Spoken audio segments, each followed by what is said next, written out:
आज हम एक इंटरेस्टिंग फैक्ट से शुरुआत करते हैं और ये सवाल आपको देते हैं एंडीवर फॉर यू आप देख रहे हैं और प्रैक्टिस सेट 5 से लेकर उपस्थित हैं हम आज हैं। अगर आप BPSC JPSC CLAT NRA SSC किसी भी एग्ज़ाम्स कॉम्पिटिटिव एग्ज़ाम्स का तैयारी कर रहे हैं तो इस प्रैक्टिस सेट को एक बार बना के देखिए और अपने बारे में असेसमेंट करके देख सकते हैं कि आपका स्कोर कितना आता है और आप रिप्लाई कर सकते हैं इन द कमेंट बॉक्स। तो सबसे पहले हम शुरुआत करते हैं कि जैसे आपको पता होगा कि डलहौजी ने डॉक्ट्रिन ऑफ लैप्स के तहत बहुत सारे राज्यों को मिलाया। तो आपको ये बताना है कि डलहौजी ने दो अंग्रेज डॉक्टरों के साथ दुर्व्यवहार का आरोप लगाकर किस स्टेट पर अधिकार कर लिया था। आप कमेंट बॉक्स में आंसर डाल के रिप्लाई करेंगे और तब तक हम क्वेश्चन का सिलसिला आगे बढ़ाते हैं। तो हम पहला प्रश्न लेते हैं। अभी आपने सुना होगा कि क्वाड देश का सदस्य कौन नहीं है। क्वाड देश अभी बना है चीन के खिलाफ घेराबंदी करने के लिए चीन को। तो पहला ऑप्शन है ऑस्ट्रेलिया, बी है जापान, सी है अमेरिका और डी है नन ऑफ दीज। तो इसका सही आंसर है नन ऑफ दीज, क्योंकि इधर से देखिए इंडिया के नीचे इधर ऑस्ट्रेलिया है, इधर इंडिया है, इधर इधर चाइना है, इसके बगल में इधर जापान है और इधर दूर में अमेरिका है। तो ये सब मिलके चार देश मिलके ऐसे क्वाड कंट्रीज बनाए हैं, है ना, चार कॉर्नर मिलके। एक देश यहाँ है, एक इधर यूएसए है इधर ऊपर में, एक इधर ऑस्ट्रेलिया है इधर। ये चार मिलके क्वाड देश बनाए हैं। एक्चुअली में अभी ये चर्चा में इसलिए है कि ये चारों देश यूएस जापान इंडिया और ऑस्ट्रेलिया मिलके, ये चार देश मिलके अभी मालाबार एक्सरसाइज करने वाले हैं। मालाबार एक्सरसाइज नाम याद रखिएगा, ये भी एक प्रश्न आता है कि ये चार देश कौन सा एक्सरसाइज किए थे, उसका नाम क्या है ना। तो ये मालाबार एक्सरसाइज कहाँ होने वाला है, बे ऑफ बंगाल या अरब सागर में, ये पॉसिबल इसका प्लेसेस है। अब नेक्स्ट सवाल लेते हैं, क्वेश्चन नंबर 2।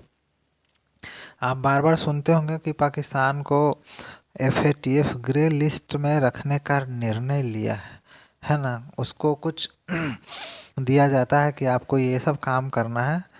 तो ये एफएटीएफ संगठन किसका अंग है ना। एफएटीएफ पहला है वर्ल्ड बैंक, दूसरा है आईएमएफ जिसको इंटरनेशनल मॉनेटरी फंड बोलते हैं, और तीसरा है एडीबी जिसको एशियन डेवलपमेंट बैंक यानी एशियाई विकास बैंक बोलते हैं, और चौथा है global money laundering and terrorist financing watchdog agency. तो इसका सही आंसर होगा, जानते होंगे बहुत हिटेड क्वेश्चन है एफएटीएफ का, फाइनेंशियल एक्शन टास्क फोर्स बोलते हैं। तो इसका सही ऑप्शन है ऑप्शन नंबर डी।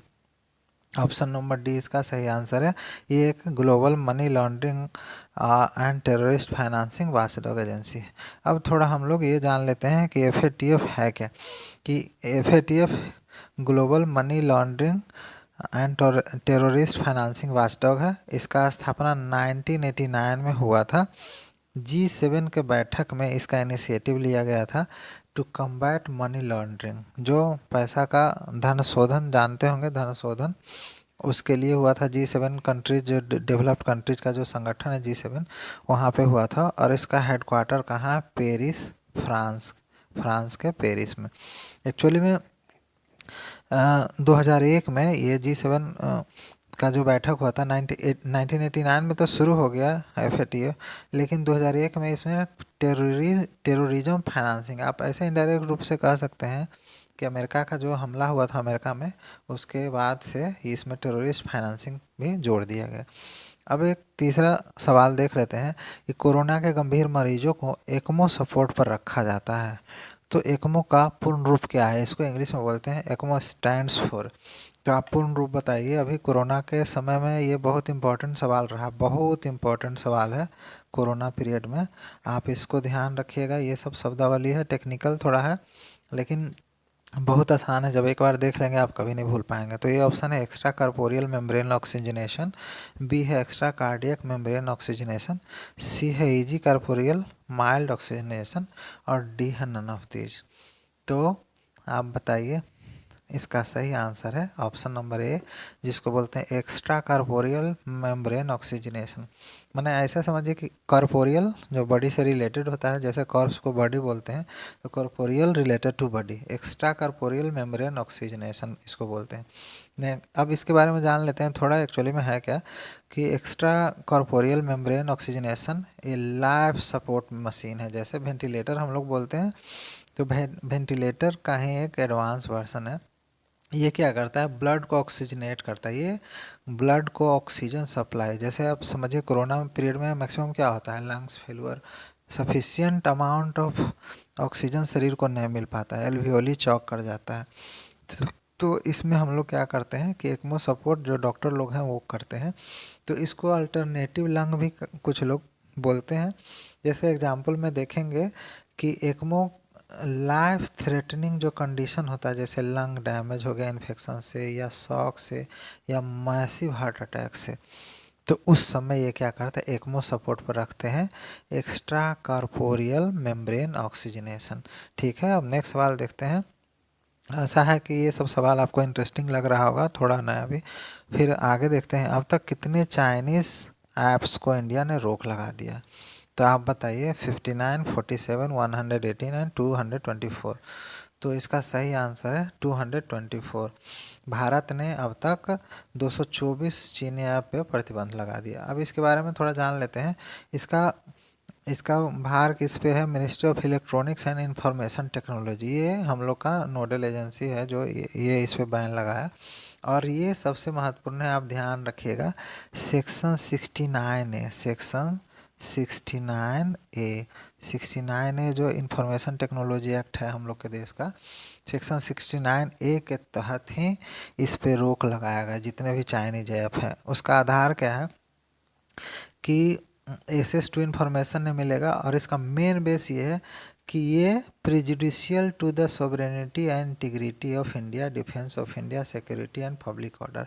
कहने का मतलब कि हमारे सार्वभौमिकता, देश की अखंडता, देश की सुरक्षा और लोक से पब्लिक ऑर्डर से ये संबंधित है ना, इसी आधार पे इसको बैन किया जाता है। तो अब दो चीज़ याद रख सकते हैं कि टोटल नंबर ऑफ, सबसे पहले 59 ऐप पे बैन लगाया गया, फिर 47 पे लगाया गया, और लास्ट टाइम 118 पे। तो सब मिला के अब तक कुल 224 ऐप पे बैन लगाया गया। किसके तहत, 69A of information technology act, जिसको सूचना प्रौद्योगिकी अधिनियम बोलते हैं।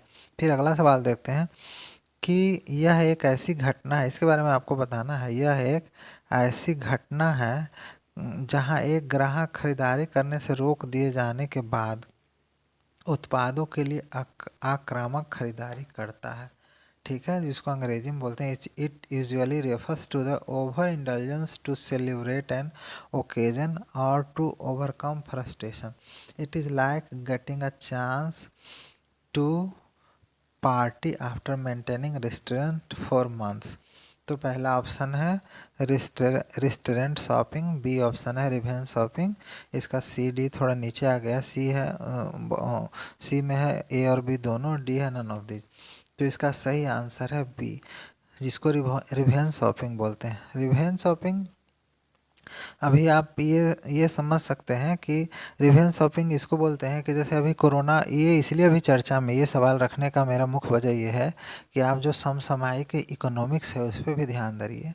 और ये जानिए कि अभी जैसे कोरोना के चलते पूरा बंदी था, फरवरी से मार्च से लेकर अभी तक, और अभी इकोनॉमी खुला है, ऑनलाइन मार्केटिंग और जो ऑफलाइन मार्केटिंग है। तो यहाँ पे इतना दिन तक, जो 7-8 महीने तक लोग अपने खरीदारी को रोक के रखे थे, और उस रोक की वजह से अब अकस्मात उन्हें आज़ादी मिली, अब वो बाज़ार से कुछ खरीदना चाहते हैं।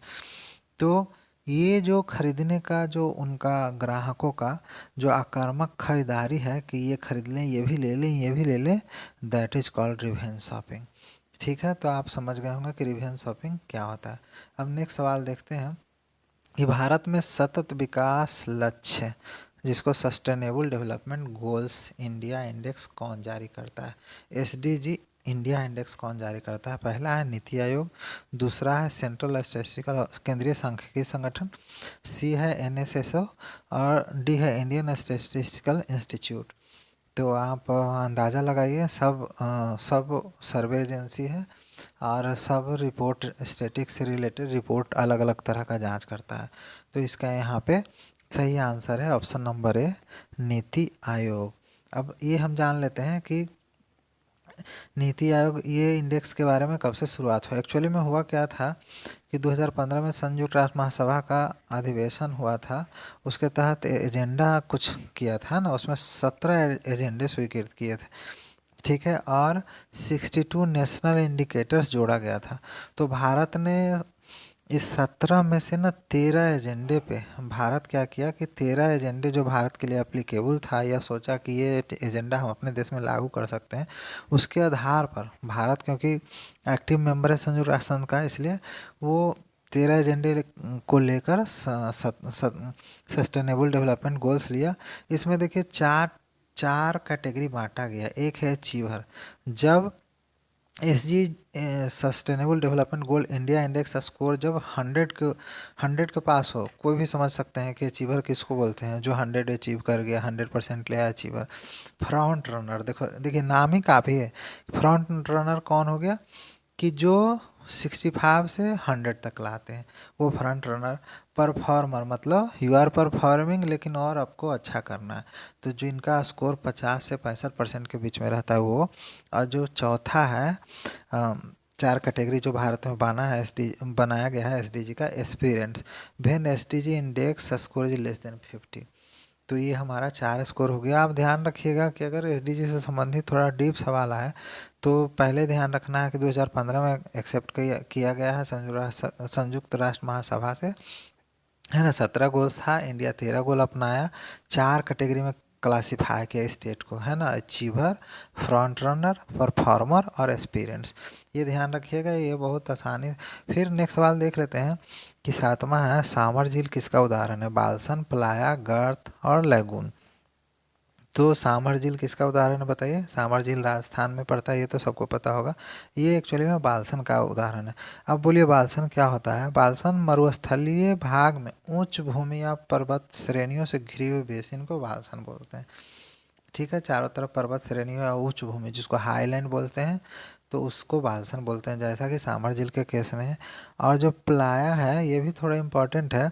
जब झील का जल सूख जाता है तो बालसन की तली पर सिल्ट तथा नमक का निक्षेप हो जाता है। बालसन की जो तली है ना, जो लोअर ग्राउंड है, वहाँ पे कुछ नमक या सिल्ट जमा हो जाता है और उसके वजह से वो थोड़ा, उसका जो भूमि है वो थोड़ा ऊंचा हो जाता है, उसको बोलते हैं प्लाया।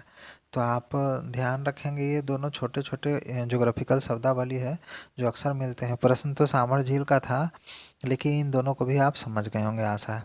नेक्स्ट सवाल देखते हैं कि मुंबई से मुंबई से मुंबई से मुंबई से पुणे जाते समय आपको किस दर्रा से गुजरना पड़ेगा। जब मुंबई से आप पूना जा रहे हैं पूना जा रहे हैं उस समय किस दर्रा से गुजरना होगा। ऑप्शन नंबर ए है थाल घाट, बी है भोर घाट, सी है पाल घाट और डी है ससीन कोट। तो आप ये थोड़ा महत्वपूर्ण है, बहुत आसान सवाल भी बोल सकते हैं, तो आप दिमाग लगाइए कौन सा सही आंसर होगा। इसका सही आंसर है भोर घाट। इसका सही आंसर है भोर घाट, ठीक है। अब नेक्स्ट सवाल देखते हैं कि अब इसके बारे में थोड़ा जानकारी ले लेते हैं, ठीक है। कि थाल घाट जो है आपका, थाल घाट है मुंबई से अगर नासिक जाना हो तो थाल घाट मिलेगा। भोर घाट देख लिए, मुंबई से पूना जाना हो तो मिलेगा। पाल घाट कहाँ है, केरला से तमिलनाडु जाने में आपको मिलेगा। तो ये कभी कभी ना आपको ऑप्शन वाला क्वेश्चन में मिलाने वाला भी दे देगा कि कम से कम आपको दो का रूट पता हो, है ना। दो का रूट, जैसे थालघाट मुंबई से नासिक, ऐसे समझिए मुंह से नाक जोड़ने के लिए हम लोग का थाल का यूज होता है ना, थाल घाट का यूज होता है। तो आप ये समझ लीजिए कि मुंबई से नासिक के लिए थाल घाट है, और भोर मुंबई से चलेंगे पुणे तो भोर भोर हो जाएगा, मतलब सुबह हो जाएगा। तो ऐसे करके याद रखिएगा। पाल घाट केरला है, तमिलनाडु को जोड़ता है, और सिसिन कोटा जो है वो नागरकोइली से कार्डेमम तक का है, है ना, जो तिरुवनंतपुरम और मदुरई को जोड़ता है। तो ये 4 ऑप्शन है। इससे कई तरह का सवाल सिंगल सिंगल भी क्वेश्चन बन सकते हैं और मिलाने वाला भी। तो आशा है कि आप इस सवाल को ज़रूर ध्यान रखेंगे। नेक्स्ट सवाल ले लेते हैं। निम्नलिखित में से कौन सा खनिज भूरा हीरा के नाम से जाना जाता है? ए है लोहा, बी लिग्नाइट, सी मैग्नीज, डी अभ्रक। तो इसका सही आंसर होगा लिग्नाइट। जैसे आप जानते ही होंगे कि निवेली लिग्नाइट पावर कॉरपोरेशन है हमारे देश में, वो कहाँ है? चेन्नई, तमिलनाडु में। ये भी ध्यान रखिए।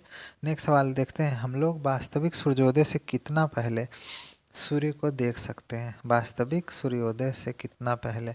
ए ऑप्शन है 5 मिनट, बी है 2 मिनट, सी है 2 घंटा, डी है 20 मिनट। तो इसका सही आंसर होगा 2 मिनट। अभी ये कैसे होता है आप देखिए कि एक्चुअली में जो रिफ्रैक्शन ऑफ सनलाइट होता है, जैसे वायुमंडल का अलग अलग लेयर होता है वायुमंडल का, उससे भ्रम का स्थिति होता है और सन दिखता है कि वो होराइजन से थोड़ा सा ऊपर है, लेकिन एक्चुअली में वो नीचे होता है। तो इससे हमारे आँख में ऐसा प्रतीत होता है कि सनराइज हो गया 2 मिनट पहले। ये ध्यान रखिएगा, 2 मिनट पहले। और जब शाम होता है, जब सनसेट होता है, उस समय ये भ्रम 4 मिनट के लिए होता है ना। तो ये ध्यान रखिएगा, इन दोनों का जड़ क्या है? रिफ्रैक्शन, जिसको परा परावर्तन नहीं अपवर्तन बोलते हैं। ठीक है, रिफ्लेक्शन को परावर्तन बोलते हैं, रिफ्रैक्शन को अपवर्तन बोलते हैं। नेक्स्ट सवाल देखते हैं।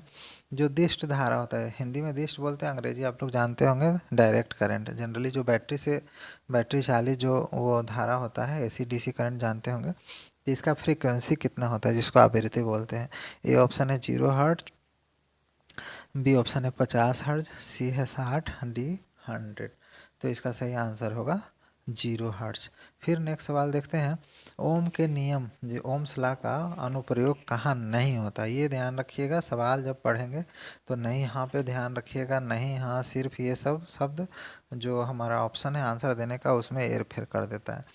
तो पहला जो ऑप्शन है एसी सर्किट, बी है चालक, सी है अर्धचालक, और डी है जब तापक्रम में परिवर्तन हो तो निगेटिव तापमान कोएफिशिएंट। तो इसको AC circuit, conductor, semi conductor, और ये देख ही रहे हैं हिंदी में स्पष्ट है। तो इसका सही आंसर है जो अर्धचालक होता है वहाँ पे ओम के नियम का प्रयोग अनुप्रयोग नहीं होता। एप्लीकेशंस ऑफ ओम्स लॉ से संबंधित है। नेक्स्ट सवाल देखते हैं कि जो पैनक्रिएटिक जूस होता है ना, जिसको अग्नाशयिक रस हिंदी में बोलते हैं, अग्नाशयिक रस में जो एंजाइम होता है वो किसका पाचन करता है? अग्नाशय से जो एंजाइम निकलता है, प्रोटीन, कार्बोहाइड्रेट, प्रोटीन और बसा, बसा और कार्बोहाइड्रेट, या प्रोटीन, बसा और कार्बोहाइड्रेट। तो इसका सही आंसर होगा ऑल, है ना। प्रोटीन, वसा और कार्बोहाइड्रेट तीनों का पाचन करता है। अब ये कैसे करता है ये समझने का प्रयास करते हैं। अब देखिए, पैनक्रियाटिक जूस से जो लाइपेज निकलता है, ठीक है, तो लाइपेज क्या करता है? ये जो हमारा पित्त होता है शरीर में, जिसको बाइल बोलते हैं, उसके साथ मिलके ये क्या करता है? फैट को ब्रेक डाउन करता है, मतलब फैट का पाचन कर दिया। फिर प्रोटीज होता है एंजाइम, ये क्या करता है? देखिए नाम नाम मिलाते जाइए, प्रोटीज प्रोटीन, ठीक है, तो ये प्रोटीन का पाचन करता है। और एमाइलेज क्या करता है? कार्बोहाइड्रेट का। तो इस तरह से हम देख सकते हैं कि जो अग्नाशयिक रस होता है वो क्या करता है? वसा, प्रोटीन और कार्बोहाइड्रेट तीनों का पाचन करता है। अब नेक्स्ट सवाल देखते हैं। निम्नलिखित में से कौन कार्बनिक अम्ल नहीं है? जिसको हम लोग क्या बोलते हैं? Organic compound. इंग्लिश में अगर बोलें तो ये ऑर्गेनिक कंपाउंड होता है। तो ऑर्गेनिक कंपाउंड पहला है इथानोइक एसिड, बी है फॉर्मिक अम्ल, सी है साइट्रिक अम्ल, डी है कार्बोनिक अम्ल। तो अगर आप ऑर्गेनिक केमिस्ट्री थोड़ा भी ध्यान होगा नोमेनक्लेचर चैप्टर से, तो देखिए एक कार्बन के एसिड को बोलते हैं फॉर्मिक एसिड, 2 कार्बन के एसिड को बोलते हैं इथानोइक एसिड, और सी साइट्रिक एसिड जो हमारा नींबू वगैरह है उसमें जो पाया जाता है। और ये है कार्बोनिक अम्ल। कार्बोनिक अम्ल एक्चुअली में ये ऑर्गेनिक कंपाउंड ये नहीं है, ठीक है, ये ऑर्गेनिक कंपाउंड नहीं है, और इसका फार्मूला होता है H2CO3। तो ये कार्बनिक अम्ल नहीं है। अब नेक्स्ट सवाल देखते हैं। निम्नलिखित में से कौन अधातु द्रव है? अधातु हो, नॉन मेटल हो और लिक्विड रूप में हो। ए है कार्बन, बी सल्फर, सी ब्रोमीन, डी आयोडीन। ये आपको पता होगा, बहुत आसान सवाल है ये। क्वेश्चन का जवाब, सही जवाब सी होगा, ब्रोमीन। तो अगला सवाल देखते हैं, पृथ्वी को कितने देशांतर क्षेत्रों में बांटा गया है? ए ऑप्शन है 20, बी 22, सी 24, डी 26। तो यहाँ पे देखिए थोड़ा सा दिमाग लगाना होगा कि पृथ्वी को कितने देशांतर में बांट गया है। तो हमारा जो पूरा गोल का ये कितना होता है डिग्री, 360 डिग्री, ठीक है, 360 डिग्री है। तो 360 डिग्री को हम लोग अगर 24 भाग में बांट दें, जो हमारा दिन रात का घंटा होता है, यहाँ ऑप्शन नंबर सी सही आंसर होगा। तो कितना आएगा, 15, है ना। और समय के हिसाब से जोड़िए तो जानते ही होंगे कि एक देशांतर गुजरने में कितना लगता है, 1 डिग्री बराबर 4 मिनट। तो ज्योग्राफी के हिसाब से ये भी ध्यान रखना होगा कि 1 डिग्री बराबर 4 मिनट होता है। तो ये सब एक दूसरे से कोरिलेटेड है। आप थोड़ा सा ध्यान देंगे तो ये बिल्कुल आसानी से आ जाएगा कि पृथ्वी को कितने देशांतर क्षेत्रों में बांटा गया है, तो 24। तो ये रहा आज का ये 16 महत्वपूर्ण प्रश्न। आशा है आपको ये प्रश्न अच्छा लगा होगा। परीक्षा के दृष्टिकोण से बहुत सोच समझ कर बनाया गया है। और अगर आपको ये वीडियो अच्छा लगा तो लाइक शेयर एंड सब्सक्राइब जरूर करेंगे। और जो हम जिस इंटरेस्टिंग फैक्ट का शुरुआत किए थे सवाल वीडियो शुरू करने के पहले, उसका सही आंसर होगा कि 2 अंग्रेज डॉक्टरों के साथ दुर्व्यवहार का आरोप लगाकर सिक्किम पर 1850 में डलहौजी ने अधिकार कर लिया था। Thanks for watching. इस तरह से आप ध्यान देते रहिए, फिर नया वीडियो अपलोड करेंगे, फिर आप देखेंगे।